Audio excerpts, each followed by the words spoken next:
Kami kasih kan biasa kami kan nih mentangan hari nuan periuk jurang nih. Oh berarti nak puasa kami kan nih Ay pula apa kayak beda puasa? enggak lah mereka puasa itu cuman mereka nih puasa nih yang apa puasa biar Nah kamu kan nih mun puasa oi cak mana pula puasanya dengan puasa biye? nah kalian mereka kunci tahu ya yang namanya puasa biar itu dari makan sahur sampai bermaghrib kita berbuka cuma nahan makan, nahan minum, nahan ngudut kalau bikin ngerokok itu namanya puasa biar si sedikit pacak kena lapar biar. Nah kalau puasanya cak mana? Nah kalau puasanya itu ya dari kita makan sahur sampai ke maghrib kita berbuka bukan cuma nahan makan, nahan minum, nahan ngudut, bukan cuma itu tapi nahan penglihatan, nahan pendengaran termasuk juga nahan perasaan itu kalau puasanya. Cak mana pula nahan perasaan? Nahan perasaan kecewa contohnya tempo hari kan kita dapat kabar kalau BPJS tuh batal dinaikan tahu-tahu dinaikan pula kecewa dari sana. Nah kita disuruh nahan rasa itu rasa kecewa oleh BPJS naik itu yang mana berpuasanya termasuk nahan perasaan kecewa. Oh ma itu pula deh.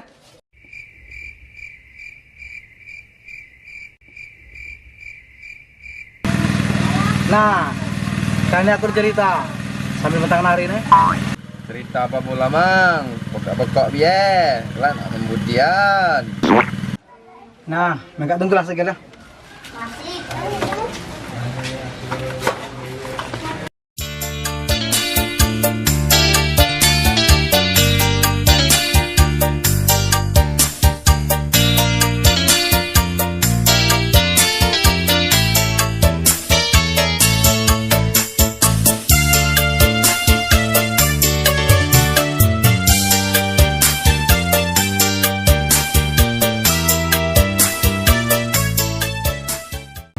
Nah, kan ada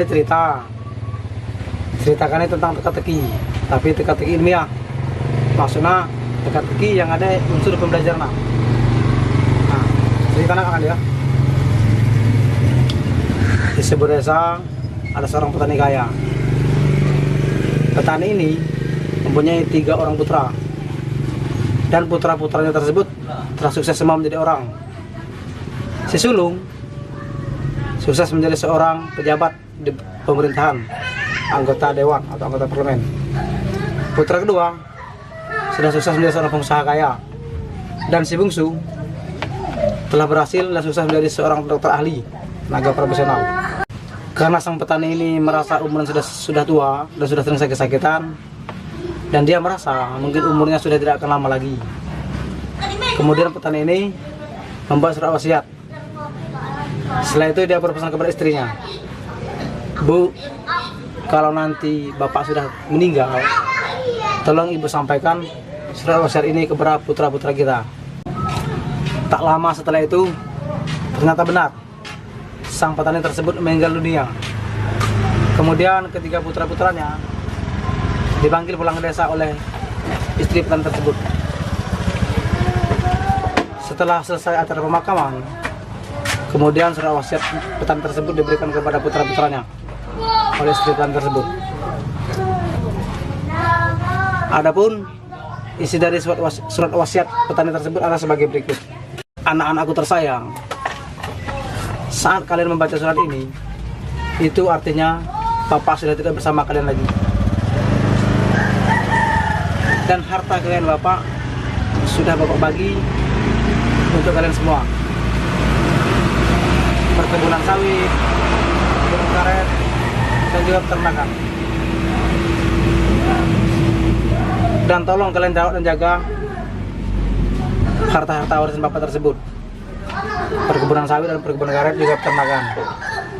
Perkebunan karet kalian jaga dan rawat dengan baik. Walaupun saat ini harga karet benar-benar sangat murah, tolong kalian jaga dan rawat dengan baik. Karena kalian bisa menjadi orang sukses, salah satunya dari perkebunan-perkebunan tersebut. Dan khusus ternak sapi, bapak wariskan 23 ekor sapi untuk kalian dengan pembagian sebagai berikut.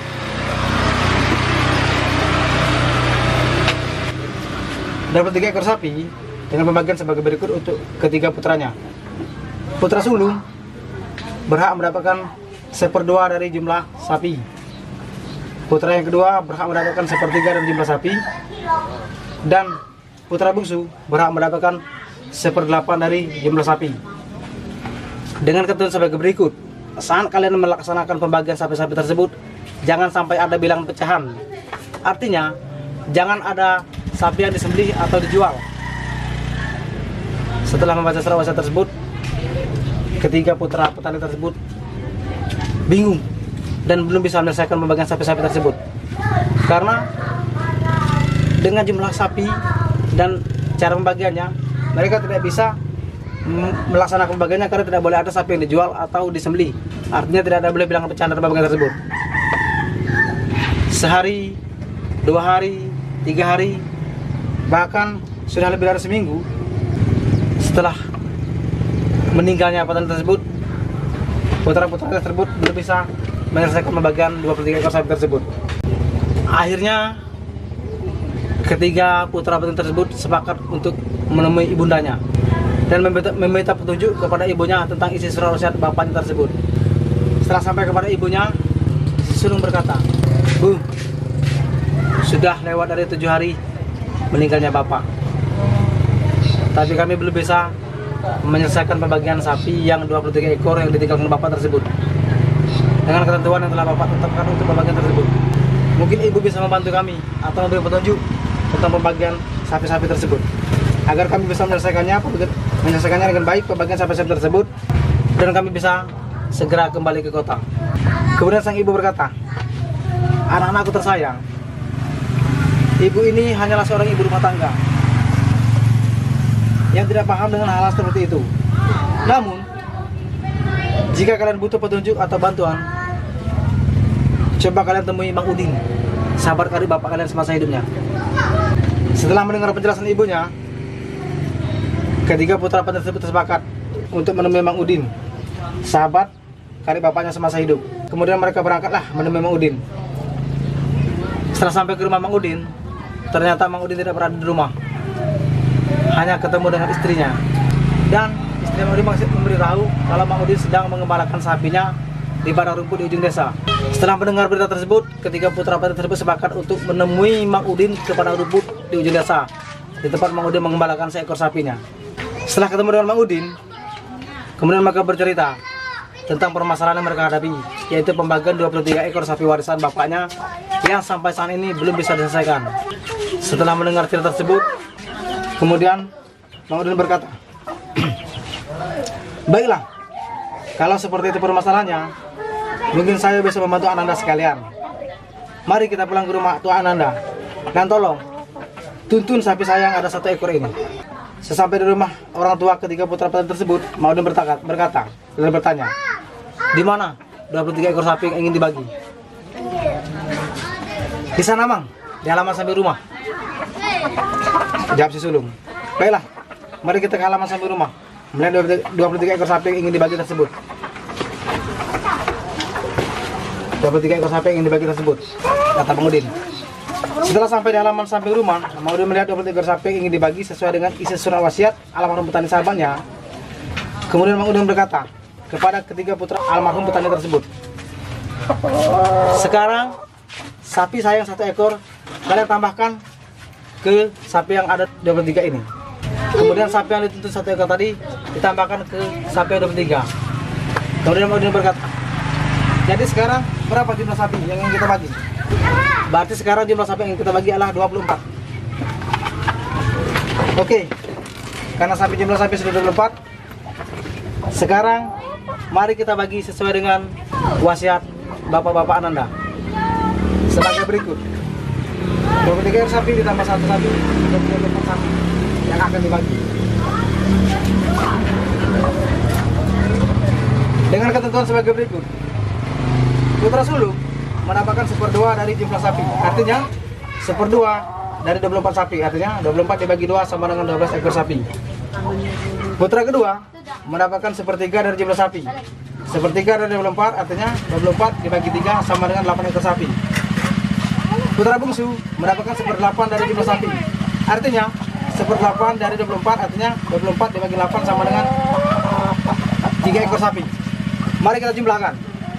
12 ditambah 8 tambah 3 sama dengan 23 ekor sapi. 24 ekor sapi dikurang 23 ekor sapi sama dengan sisa 1 sapi. Sisa 1 sapi kembalikan kepada Mang Udin karena itu sapi Mang Udin tadi. Artinya apa? Pembagian sapi telah selesai, telah clear, dan permasalahan tentang soal besar tersebut telah selesai. Dan dalam pembagian tersebut tidak terjadi yang namanya bilangan pecahan. Artinya tidak ada sapi yang dijual, disembelih atau diberikan kepada pihak lain. Dan sudah klop jumlahnya 23 untuk ketiga putranya, dan 1 ekor sapi itulah milik Mang Udin, sahabat petani tersebut. Ketiga putra petani tersebut terbenung dan berterima kasih kepada Mang Udin, seorang petani yang sepertinya tidak ada apa-apanya, namun bisa membantu mereka menyelesaikan masalah pembagian 23 ekor sapi peninggalan almarhum bapaknya tersebut. Setelah 1 minggu lebih mereka bingung untuk membagi 23 ekor sapi warisan tersebut, ternyata dengan mudahnya bisa diselesaikan oleh Mang Udin, sahabat bapaknya semasa hidup. Kak dulu Mang, aku nak bertanya. Tubuhannya kan sebut nih. Gusah beli deh. Tubuhannya gusah beli deh. Kenapa kamu bercecah pakai bahasa Indonesia? Itu maksudnya agar yang nonton video kan nih mudah paham, mudah terti dengan isi video kan nih, isi cerita di video kan nih. Sudah tenang aja tahu. Kalau orang beli dia itu patut juga bercecah pakai bahasa Indonesia. Bukan cuma bahasa beli dia be. Terus dengan pakai bahasa Indonesia itu mudah ngewe editor. Ada selesai gak teman-teman itu membuat translate bahasa nah. Oh. Nah, dari cerita tadi kira-kira Mika tahu deh apa pesan yang disampaikan oleh cerita tersebut. Aku tahu. Menuju ku deh. Retina orang dong, nggak lah sekolah tinggi mak mana.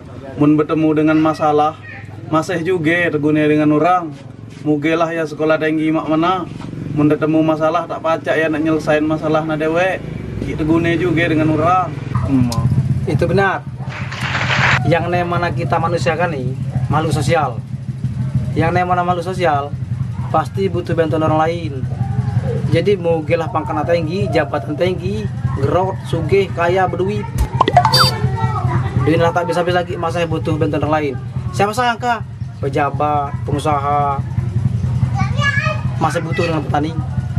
Jadi jangan sangka, jangan anggap remeh profesi petani itu. Taruhlah mak kari, petani karet, dan sarang, dan reka hidupnya, oleh harga kita murah. Cuman cokai, pejabat tuh, orang berduit, takkan lemah ega naik mobil mewah nah, kalau kata anda petani karet. Cetok takkan lemah ega naik mobil mewah tuh, kalau balang mobil mewah tuh diganti dengan balang spur. Jangan pakai bak, cetok takkan lemah ega. Jadi jangan anggap remeh petani karet tuh. Taruhlah mak kari, petani karet tuh dia tak lemak nah hidupnya, oleh kita murah. Cuman mengatakan anda petani karet, bukanlah orang sugih mana, pejabat mana, kaya mana, tak kalau mega hidupnya nak pakai mobil mewah tuh. Terus apalagi kira-kira pesan yang ada dalam cerita tadi? Retina, enggak lah pintar, enggak lah sekolah tinggi, masih ada yang lebih pintar. Contohnya, Mang Udin, pacak bagi sapi orang gerot. Benar. Orang 3 anak petani tadi, gak sukses, kalah pintar. Masa yang lebih pintar orang tua nah? Bukti lah, menurut orang tua anak pintar, tangan pacak yang membuat anak 3 jadi sukses. Mang, aku nak bertanya. Ngapalah cerita tuh nak pakai sapi nih? Kenapa nih pakai kambing be? Mika jangan salah. Kadang harga kambing di Indonesia kan nih lebih mahal daripada harga sapi, apalagi kambing hitam. paling lemah dicari orang kambing hitam tuh. Regina pula mahal. Sudah tuh kambing hitam kalau cari orang nih, tak batuk dan ruk tuh supaya aku bentuk lah. Jadi malah pakai sapi daripada pakai kambing tuh nih. Jadi kesimpulannya cak mana? Kesimpulan kita manusia kan nih makhluk sosial. Yang mana makhluk sosial, kita pasti terguna dengan orang lain. Moga lah pangkat tinggi, lah jabatan tinggi, lah gerot, lah banyak duit. Mana manusia masih terguna dengan orang lain. Jadi terserah sombong iga hidup ini, masih terguna dengan orang lain. Sudah itu, sekali lagi nak maghrib. Jadi itu tak lama lagi nak berbuka kalau maghrib. Nah berbuka tuh ingat-ingat be, jangan hoji ya. Ngapa jangan hoji nih? Kelak mengkayangan. Tertilah malah mengkayangan. Kalau tidak kenal baik ya malah mengkayangan. Tak apa-ngapa. Jadi gendut. Oh, nian lah. Sejar kalau lemak juga mun gendut. Bukan lemak juga. Tapi kalau gendut tuh itu nih mana lah banyak iga lemak. Kalau awak lah banyak iga lemak. Kalau bereh kalau pegang linjangan. Kalau tak apa kalau lemak kalau mengkata cewek gila dilinjangi. Baiklah. Kita bubar bah. Setengah lagi maghrib ada nih, sebelum buka. Jadi bubar beda boh.